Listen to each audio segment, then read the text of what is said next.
Hi friends, welcome to அடுப்பங்கரை விலாக்ஸுங்க. இன்றைக்கி நம்ம சேனலில் என்ன வீடியோ பார்க்க போகிறோன்னா, எம்டி சால்னா தானுங்க. எப்படி பண்ணுறதுன்னு பார்க்கலாங்களா?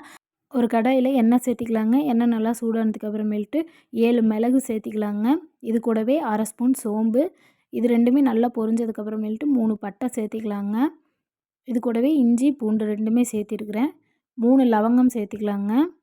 இதெல்லாமே சேர்த்து நல்லா பொரிஞ்சதுக்கப்புறமேல்ட்டு 1 ஸ்பூன் சீரகம் சேர்த்திக்கலாம்.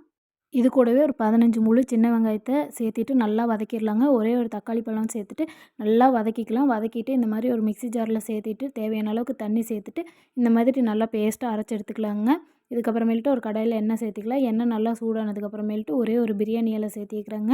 இது கூடவே பொடி பொடியாக வெட்டின பெரிய வெங்காயம், கருவேப்பிலை சேர்த்துட்டு நல்லா வதக்கிடலாங்க. கொஞ்சமாக கொத்தமல்லி இலையும் சேர்த்திக்கலாம். இது ரெண்டுமே நல்லா வதக்கி விட்டதுக்கப்புறமேல்ட்டு ஒரு தக்காளி சேர்த்திக்கலாங்க. தக்காளி நல்லா வதங்கினதுக்கப்புறமேல்ட்டு 1/4 டீஸ்பூன் மஞ்சள் தூள், 2 ஸ்பூன் கொத்தமல்லி தூள், 2 ஸ்பூன் வரமிளகாய் தூள், இந்த மசாலாலாம் நல்லா வதக்கிக்கலாங்க. இதோட பச்சை வாசனையெல்லாம் போயிடணும். கொஞ்சமாக உப்பு சேர்த்திக்கலாங்க. இதுக்கப்புறமேல்ட்டு நம்ம அரைச்சி வச்சுருந்த பேஸ்ட்டை சேர்த்திக்கலாம். நம்ம அரைச்சி சேர்த்த மசாலா பேஸ்ட் ஒரு 5 நிமிஷம் நல்லா கொதிக்கணுங்க. அது கொஞ்சம் கொதிச்சுட்டு இருக்கிற கேப்பில் நம்ம துருவி வச்சுருந்த தேங்காய், ஒரே ஒரு முந்திரி சேர்த்து கொஞ்சமாக தேவையான அளவுக்கு தண்ணி சேர்த்து நல்லா அரைச்சி எடுத்துக்கலாங்க.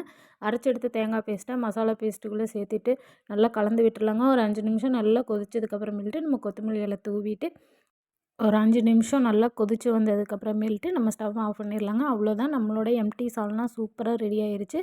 நம்ம இன்னொரு வீடியோவில் பார்க்கலாங்களா?